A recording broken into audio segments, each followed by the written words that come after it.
Welcome to Music 101. We will be talking about Prelude 3 today, so we'll be starting the Baroque era on our timeline.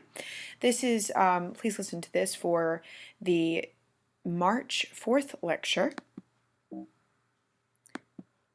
So right here we have a timeline through the Baroque period. It starts in 1600 and ends in 1750. And you can kind of see some of the things that are happening during the Baroque era. We have King James Version of the Bible printed, George Washington born. 1776 is when the Declaration of Independence was signed, so you can kind of see the time frame in which the Baroque period was. Sir Isaac Newton, theory of gravitation, things like that in 1687, and then King Louis's court in 1682. So some of the things that were going on in history during the Baroque period. So we have moved through the Renaissance, which was all about polyphony, and we're moving into the Baroque era, which emphasis was emotion. They used expressive power of musical instruments, development of new instrumental genres, refinement of instruments, building and performance techniques.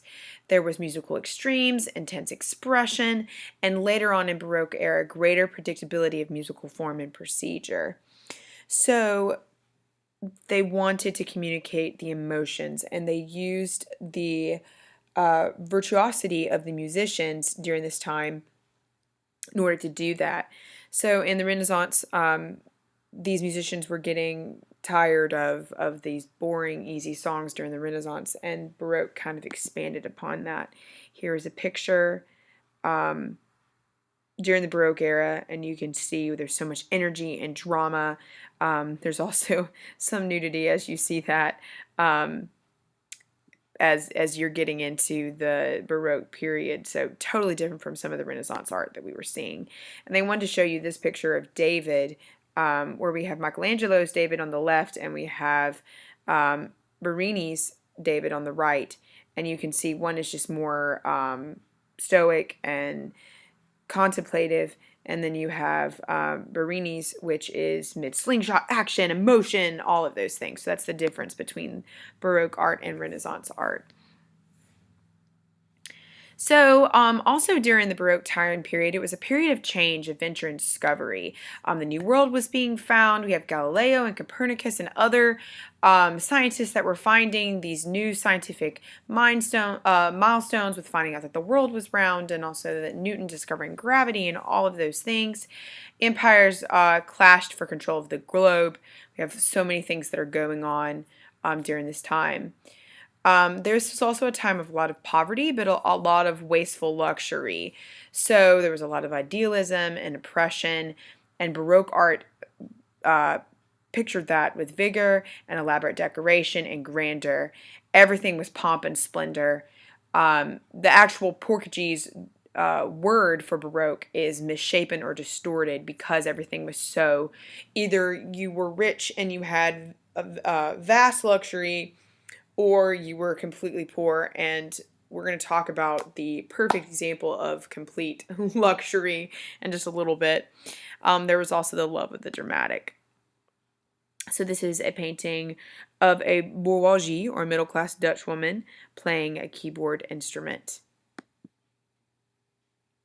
So during this time, the most perfect example of luxury and absolute monarchy and all of those things was King Louis XIV. King Louis XIV was a king of France, and he was known for his extravagance. And he is the one that initiated the building of the very famous palace in France, Versailles, which I actually had the pleasure of going to. It was really, really awesome.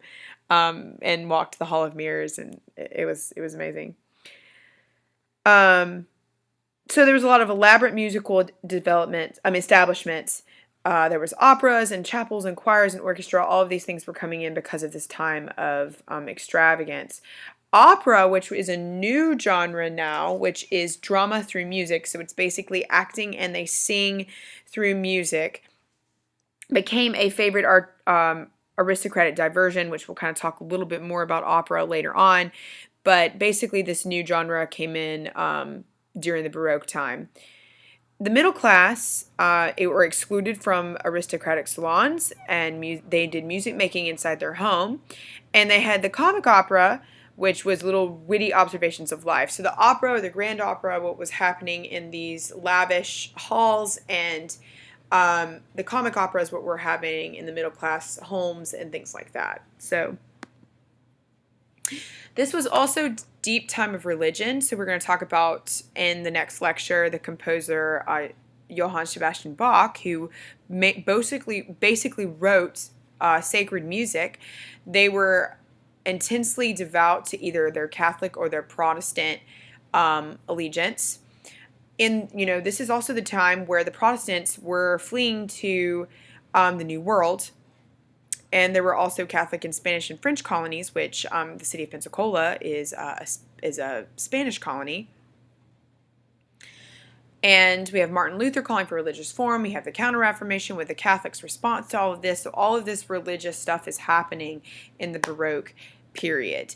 The employment of artists during the time were royal or princely patronage or church. So you either had a patron that was wealthy, that was paying you to write for their court, or you were employed by a church as a musician or as an artist, and you were writing for the church music.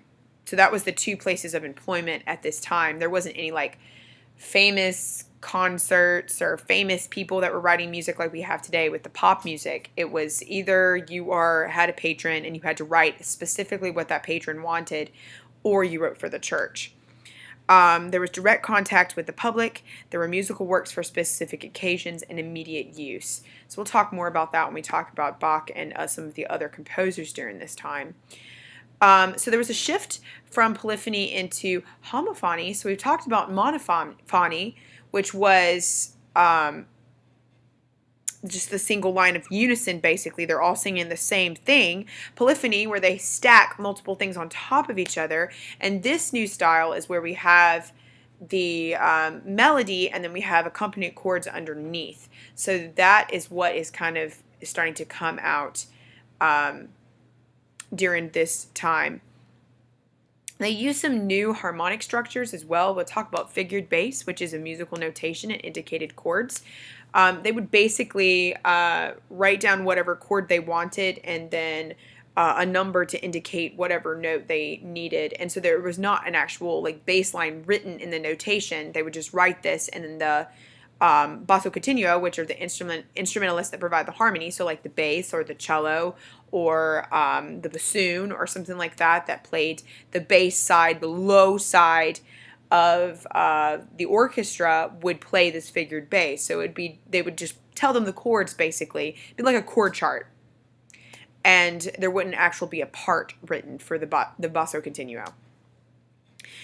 During this time, they were establishing major and minor tonality. Remember, before, there was no tonality. There wasn't any format of a major key or a minor key or anything like that, happy or sad. It was just modes or a different, it was either major and minor. There wasn't an established tonality. So we're starting to have that now in Baroque music.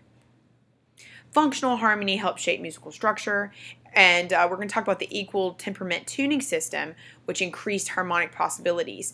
Before this time, when they were playing on keyboards like harpsichords or a spinet or something like that, these keyboards were tuned depending on what key they were playing in. And they discovered in the Baroque time that if you equal temperament, in other words, take a little bit off of this, take a little bit off this, and so a keyboard is not perfectly in tune, you can play in pretty much any key.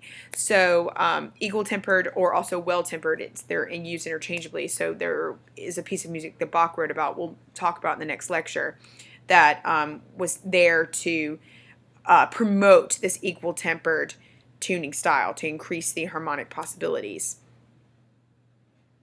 So Baroque was all about being dramatic and expressive style. So there was melodic expansions, there were driving rhythm, there were dissonant chords, emotional intensity and color, nuanced dynamic contrasts, dramatic forte and piano contrasts.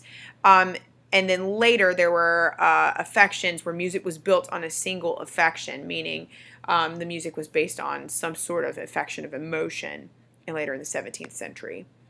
So this is the lovely Hall of Mirrors in Versailles. I wish I was there tonight so that I could show you some of my actual personal pictures at Versailles. If you are interested, please ask me and I'll show you some pictures when we're in class, because it was amazing. It was probably one of the best moments of my life when I was able to walk through this hallway that holds so much history. And this is the exact example of the elaborate decorations and the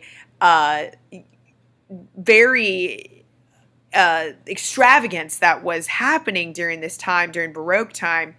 And it takes place in the music. If you listen to the music, there's so many embellishments, and it sounds so fancy. People were wearing the outfits with all the lace, everything reflected this elaborate, extravagant time in the Baroque era.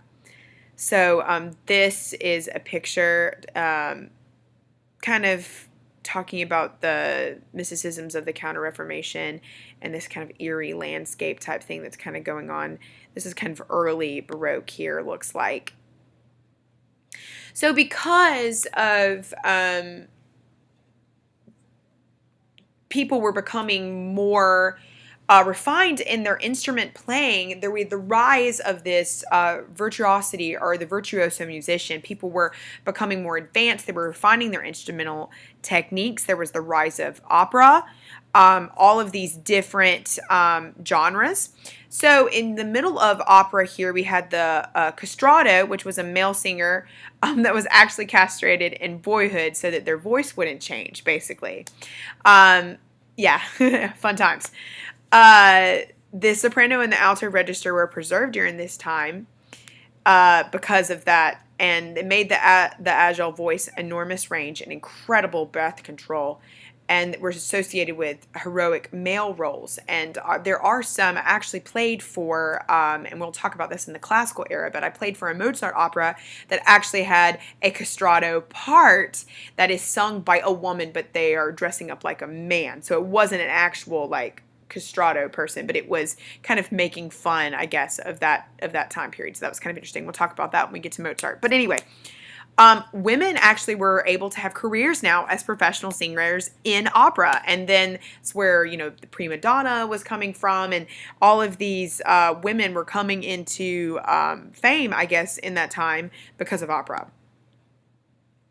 Improvisation was expected, and it was a significant role, and they wanted you to add embellishments. So the best example of that would be listening to, like, Phantom of the Opera, and there's the one part where she's like, ha, ha, ha, ha, ha. That's adding all of these improvisations to the melody. There was a lot of exoticism. Geez, can't talk. In opera, reference to faraway lands, you know, bringing people into things that were exotic or odd or exciting during this time. There was an exchange among national cultures because of this, and there was a lot of internalization, combining qualities into one style. So we have Italy, we have the sensuous melody, we have France, precise dance rhythms, Germany, we have polyphony, England, we have the choral song. So all of these were starting to combine and making it to one style, which can be classified as European art, which was kind of, Europe was becoming the main place where music was coming out of. So this is an exotic Chinese dancer in a Venetian opera, so an Italian opera. So everyone was pretty fascinated with the Orient and other places like that, which makes sense because this is also the age of exploration. So we have people discovering the New World, and, you know, Columbus, you know, discovering the New World and previous, and people are moving to this New World, and, you know, contact with India, and, you know, so all of these things are these fascinations with the Orient and places that are exotic. So that ends Prelude 3. It kind of gives you an overview of what's going on in the Baroque era in history. We will be talking about, we're actually skipping chapter 21, and we're going straight to chapter, my bad. Yes, going straight to chapter 22, which we're going to talk about Purcell and early opera.